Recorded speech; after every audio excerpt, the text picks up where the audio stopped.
Greetings and salutations, friends. My name is, of course, Charles Q. Banks, and I'd like to welcome you to another episode of Charles' Anime Episode Summary and Review, and today I'm talking about Kimetsu no Yaiba, Episode 4. And I finally think that we're getting into the meat and bones, so to speak, of this show, and I'm enjoying it just a little bit more than I usually have in the last 3 episodes. There aren't as many things going on that are completely irksome or disappointing, but there are some definitely egregious logical problems here that I'll get into. But I am kind of enjoying what's going on here. We're actually getting into some combat with demons, and a couple of my questions are answered from the previous episodes, as some have suggested they would be.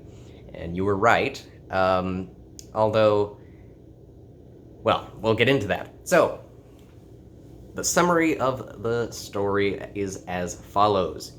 It opens up with a quick pre-opening recap of what happened in the last episode, which is Tanjiro, in glorious, full flowing locks, fights Sabito, the red-headed demon slayer, cuts through his mask in one stroke, and also, I guess by proxy, cuts through the boulder as well, and is left stunned, just like me. It's like, how did you do that? Tanjiro doesn't even know.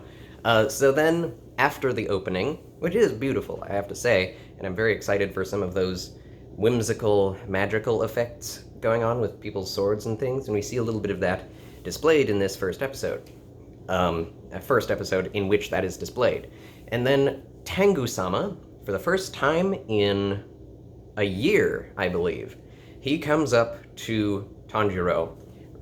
It's very convenient. I didn't think of this while watching the episode. Most people probably wouldn't either. But he comes right up to Tanjiro right after he cuts through the boulder.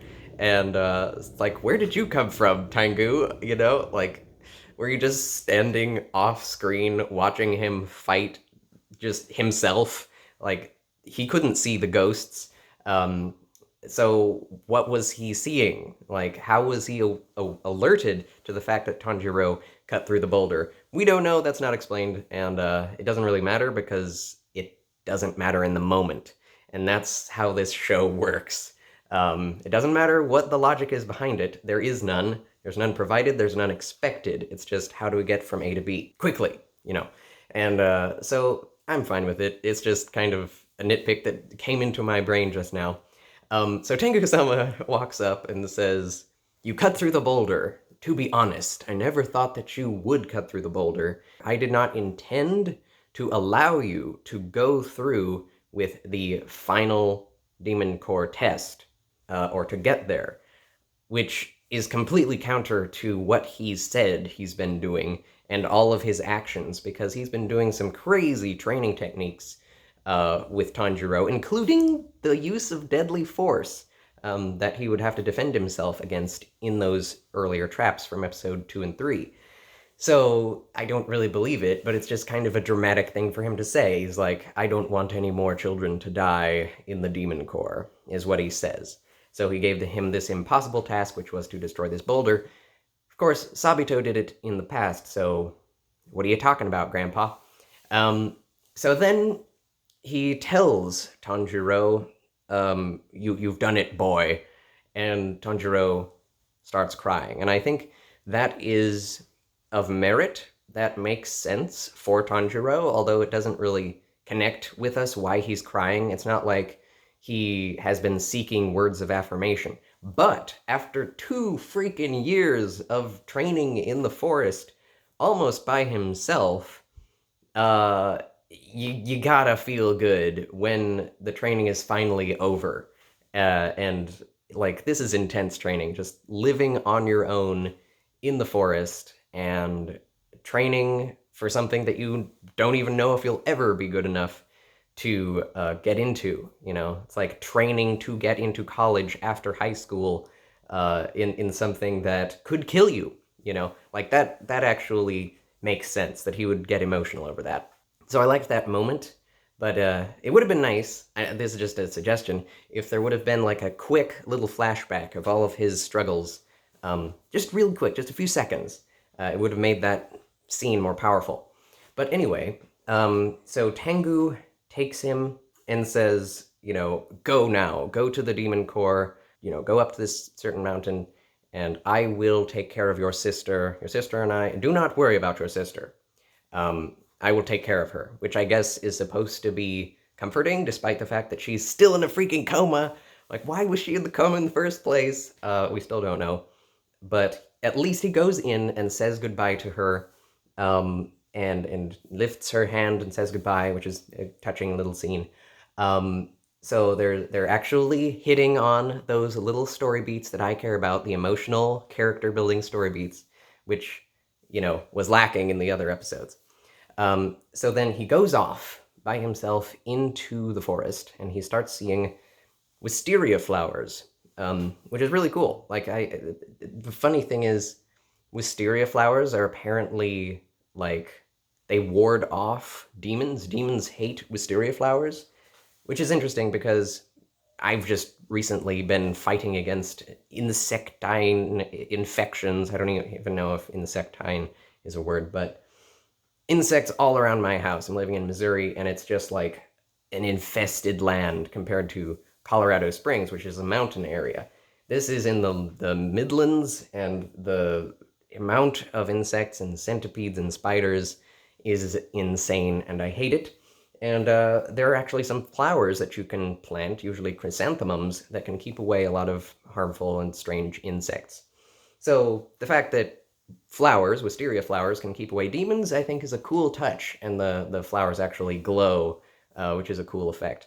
So he walks up to this like shrine area, up these tall stone steps that usually lead to shrines, and he enters this open courtyard with probably like 2 or 3 dozen other people there who have apparently gone through a lot of harsh training themselves, and we see that Tanjiro has picked up the cloud robe of his trainer, which is really cool. I like the fact that he's now wearing the cloud robe. So he's got the cloud robe, and his sword is blue, which all comes together nicely in terms of color. I love the color design and the art design. It's revealing itself to be pretty consistently great throughout this show. I am enjoying that fact. And there are these 2 little creepy twins, one with black hair, one with white hair, at the courtyard, the edge of the courtyard. They come up, and it's like Tanjiro got there exactly on time, because right when he gets there, these 2 twins, little people, come up with these crazy eyes. They really tried to manifest that kind of crazed look that swirly-eyed manga characters have when they're meant to be creepy and insane, and it does come across. But it's this weird sensation of something being beautiful yet intensely creepy.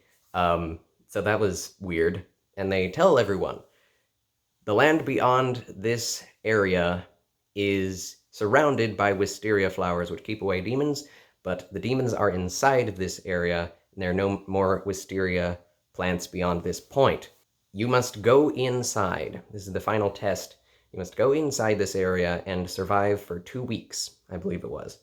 And so Tanjiro says, I'm in. He just takes the first step and goes straight in. And it's apparently a massive area, like multiple hills, and it's a huge forest. And he goes in and he starts going from branch to branch, from cover to cover, trying to survive. And he immediately meets 2 demons, which are basically exactly like the first demon that we've seen in the show. Basically really territorial gangster language going on, corre, and they're fighting each other because they're fighting over food. And it's a very strange and interesting idea that the Demon Slayers have made this basically training ground, deadly training ground, with demons within it for the Demon Slayers to practice against, which is crazy and insane. But he goes in there nonetheless, fights these 2, and he utilizes a combat style with his katana that immediately cuts the 2 of them in half, but beheads the 2 of them, actually. And And previously, I got kind of skipped over this, it was revealed that he can he can smell the perfect direction of the enemy's guard opening. He can smell the opening between his sword and the enemy's opening in guard, and it manifests itself to him as if it is a thin string. The string of fate is something that is visually represented constantly as something that unites all people in anime and in Japanese mythology. And so, like in certain shows, you'll see that someone is having the string of fate wrapped around their finger and it's like snipped or something. So it's like they've killed someone. So that kind of imagery is used again here. And it's apparent that he can smell it. And this is going beyond superpowers. This is going into like a godlike ability, which is interesting. I'll tell you that. That's crazy. But you can smell it, and that allows him to visualize it. Which is a weird way, like, human perception is a crazy thing, and there are many ways in which you can visualize and get yourself into a certain mindset, but this is the first time that we've seen or heard of this. And it's revealed that this is the way that he cut through Sabito's mask. He saw the opening in his guard and cut right through the string. When it goes taut, there is the opening, and he can see all of these different threads where he could attack. But when the opening is there, the string goes taut, and that's when he attacks. And it's implied that it's the string going taut that is showing him that there's an opening, not the fact that there's an opening that is informing his visualization of it. So there's some crazy, like, fairy tale stuff going on here, and I don't know what to make of it. Where did he learn this? How did he work on this himself? Or is it just something that is presenting itself to him, much like Sabito and Momoko? I don't know, but he's able to defeat the two with something that he calls out the moves that he's doing. Again, a lot like other shonen shows. It's that trope, fighting game trope. And he says, fifth form, title strike, and he spins around and chops their heads off. And then it's revealed that the sword that Tengu gave him originally is a demon-killing sword. You cannot kill a demon without a demon-slaying sword. And so, we didn't know this before, and now we do. Like, he's been practicing with this katana for years, apparently, and then Tengu gives him this sword. Whether it was the same sword he's been using or not we don't know, but it's a special sword. It's a magical sword, able to kill demons. Whether it's because it's a special material, or like it's imbued or blessed, I don't know, not stated, but it did that thing again, where it's like, when he did that title strike, the crazy awesome visual effects that I was talking about, those water effects, which look absolutely amazing and cool and awesome. I've never seen that type of effect before, with these like really thick black lines around like really bright blue waves. It's really cool looking. Where did he learn that? How did he, we haven't heard him or seen him practicing in fifth form. We haven't seen him practicing with a title strike, but he's pulling out these moves out of thin air. And he does so multiple times throughout the rest of this episode. And it kind of irks me, because it's like, after he kills the two, he's like, wow, these demons, they disintegrate after I hit them with this sword. I'm so happy. His eyes well up with tears, and he's like, I'm so happy. I've mastered the blade. I've mastered the technique. And it's like, what technique? This is the first time we're seeing this. So that's the problem with this whole show for me, is that there are tons and tons of satisfying moments that are cool combat moments or moments of emotional impact that are cool, but are not set up by anything. They happen suddenly, and then why that happened is explained later.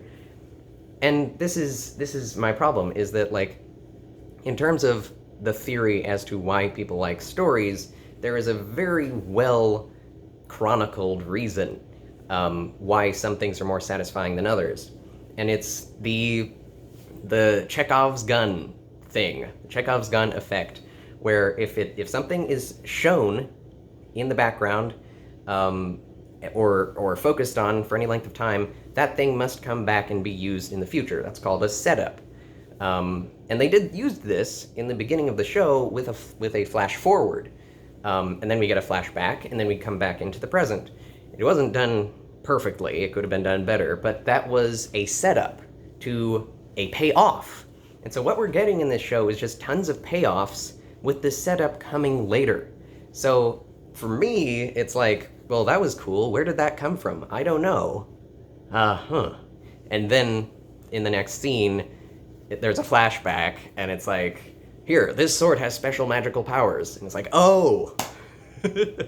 So, I don't know. It's kind of sad that I wasn't clued in to these moves that he's using, but I never got to see him perform badly in them. Now I'm just seeing him perform them well, which is, like, not as satisfying.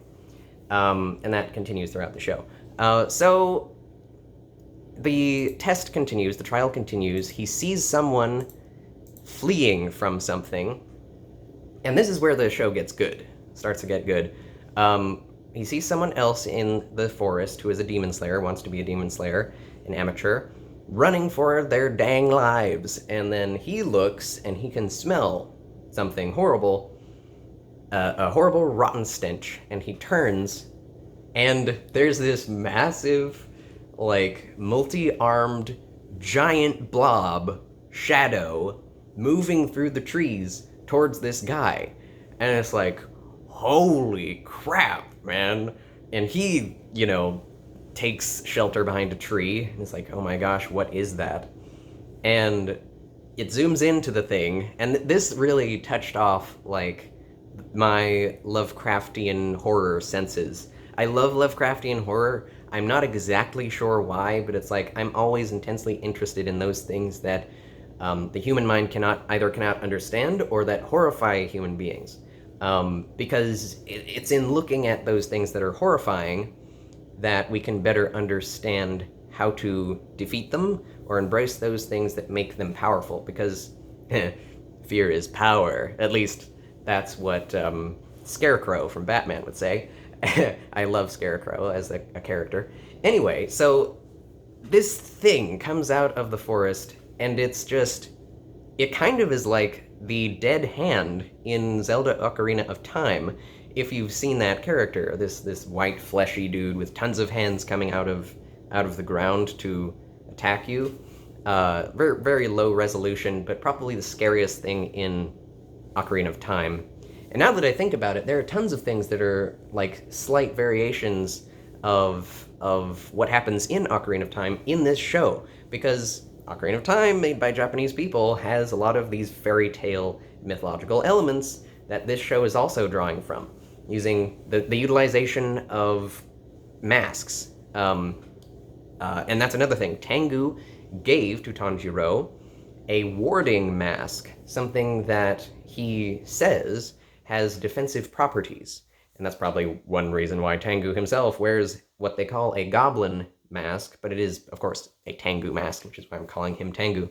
And he gives this mask to Tanjiro, and of course Tanjiro doesn't wear it on his face, because then you'd cover up the hero's face. Why don't you just wear it? But anyway, they're very proud of the character's face, I guess. He wears it on the side of his head, and he's looking at this horrible thing. I guess it's supposed to be magical and defend him against the demons. But it's shown that this demon thing is like, it's green, like hundreds of arms coming out of this massive bulk with a tiny little forehead with X eyes, like giant yellow eyes with pupils that are in the shape of X's, which is really crazy and insane. And the fingernails are red compared to the giant green ogre-like hands. The design is excellent, and it's like that is freaky. That is effective. Way to go, good monster, guys. And he gets even freakier because it is shown that he has been carrying the body of another demon slayer and like taunting the other guy with it as he attacks him, and then eats it. Not on screen, but it is implied, and Tanjiro sees it. And then it is shown that the demon can stretch his arms because, and this was actually a setup that has something of a payoff. We have heard that demons can eat people, and Tengu in this episode has explained that demons can transform depending on how many humans they have eaten. They become stronger and stronger the more they eat. And then, he proceeds to give Tanjiro a hot pot dinner because he wants him to be stronger, because the philosophy applies to humans as well. The more they eat, the stronger they get, or the fatter. So this thing is fat and huge. Many humans has he eaten. And it's also not implied, it's actually stated by Tengu that once Tanjiro's sense of smell increases, becomes better, sharpens, he will be able to actually smell how many human beings a demon has eaten. I don't know what that's based on. Apparently, Tengu has an amazing sense of smell, but again, like I said, humans have probably some of the worst senses of smell in all the animal kingdom, and I've yet to see a good reason for this to be happening. Is he the chosen one? Is he the son of a beast man? Is he a son of a demon? Is he, what's going on here? I don't know. It's a very strange ability. I want it explained. I want things to be explained to me. But anyway, so the show continues, and this giant is barreling down on this other guy with his arms that can stretch out. And so Tanjiro takes action, uses another spinning combo attack, water windmill, and takes out a bunch of his arms and saves the other guy, who is just like, screw you, I'm getting out of here. And then the demon starts talking to Tanjiro and states that, aha, you are the disciple of Tengu-sama. Urokudaki, I think his name is, Tengu-sama. Not gonna keep saying that, he's Tengu to me. And so he states that he has been trying to eat Tengu's disciples for over 50 years. He has been in this Wisteria prison.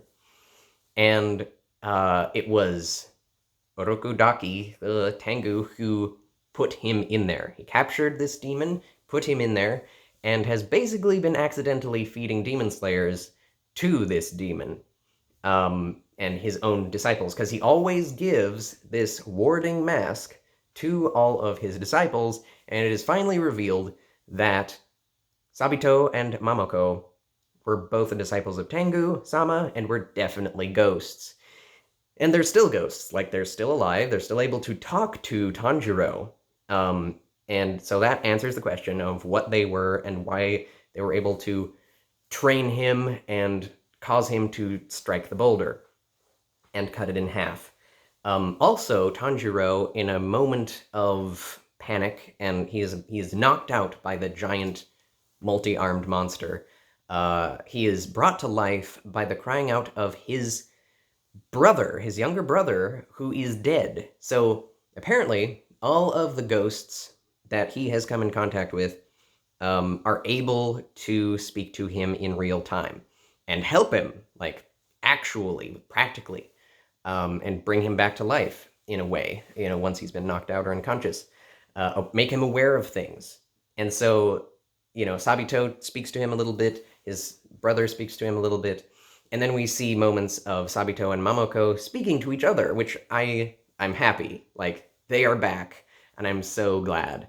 We go into, like, a spiritual realm. Like, there's something about that area around the boulder that is keeping them there, and they're able to talk about Tanjiro, give us a little bit of exposition as he is fighting the beast. It is revealed, finally, by Tanjiro to the demon. The demon asks, how long has it been? What year of Meiji is this, he asks. And Tanjiro says, it's not the Meiji era anymore, we're now into the Taisho era. And he's like, another era has passed since I've been in here? No, And so it's revealed that he's been in here over 50 years. So that gives us, it answers my question as to what era we're in, finally. And it's an interesting era to set your mythological Japanese, story in saga, especially if it has demons and monsters and magic in it, because it's in the 20th century. It's like the first part of the 20th century, 1913 through to World War II, that's the Taisho period. And it's like, oh, okay, Japan is getting westernized now and is advancing technologically because of it. So it's a strange choice, and that actually tells us why we see that guy wearing the fedora in the intro. The white fedora, by the way. Milady. So that's interesting, and I wonder if we'll see any more indications that that's the era that we're in, or whether this is its own Taisho era. I'm not sure. The only indication that this is in the Taisho era is the fact that there are these almost Western-looking houses around that we saw in the village. But we'll see what the show has to do with that. So, he continues fighting the thing, and Sabito and Mamoko are talking about, and the demon himself is talking to Tanjiro about the fact that he has an insanely thick and hard neck, upon which Sabito's sword broke when he fought him, because Sabito and Momoko were killed by this demon and eaten by him. Yikes. They're talking back and forth in the Ghost Realm as to how Tanjiro is going to beat it, or if he can, he may be eaten, and and Sabito is trying to say to Mamoko, well, he destroyed the hardest of boulders. But it's like, well, you destroyed a boulder, why couldn't you defeat him? Why did your sword snap and his didn't? And then it shows Tanjiro attacking the thing, and in the last minute of the show, he does his first form slash and cuts off the demon's head. And it's like, oh, okay. And then the ending starts, and I'm like, why was Tanjiro able to cut through the neck of this creature? In every sense, I was getting the feeling that because of the fact that they so well harped on the idea that this creature has a really thick and stiff neck, that Tanjiro would have to utilize some other means to kill this thing, and not just cutting off his head. Like, if he would have maybe stabbed the thing in one of the eyeballs, or poked both of his eyeballs out, or maybe stuck him in the forehead, or something creative, something interesting, something intelligent that the hero had to come up with on his own, in a moment's notice, that would have been satisfying. That would have been awesome, because it's the setup of this being impossible, and then the hero could have come through by doing something different. But no, he just cuts off the guy's head, and that's the end of the episode, and there's nothing more to say about this episode.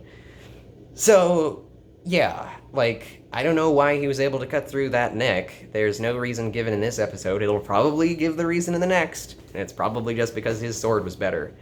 But he cut him with a sword that he's been whacking against a boulder for half a year. A whole year he's been whacking his katana into this boulder, blunting its edge. So I'm still pretty incredulous about this show, but I'm way more willing to watch it now because there's actually some fun being had, and there's some horror elements I'm interested in. And I'm not necessarily into horror or gore for its own sake, but I'm really into seeing darkness versus light contrasted in a very extreme way. So if you don't really have anything that's that extreme or terrifying in your show, then your heroes are only as dark as the evil people are. Your hero is only as powerful or as interesting as your worst villain. So, yeah, this show definitely has a lot of darkness, a lot of evil in it, to be contrasted with goodness. And Tanjiro is honestly quite good. Like he's the best guy ever. Basically, he's kind of a Mary Sue. At least I'm going to say that for now. But of course, he had to go through tons of training, which actually gives credence as to why he's such an amazing swordsman. Nevertheless, I still have my reservations about the way that this show is conducting itself. I can't really trust it to give me all of the reasons as to what it's doing, but I'm more into it now. I think I'll watch the next episode right away.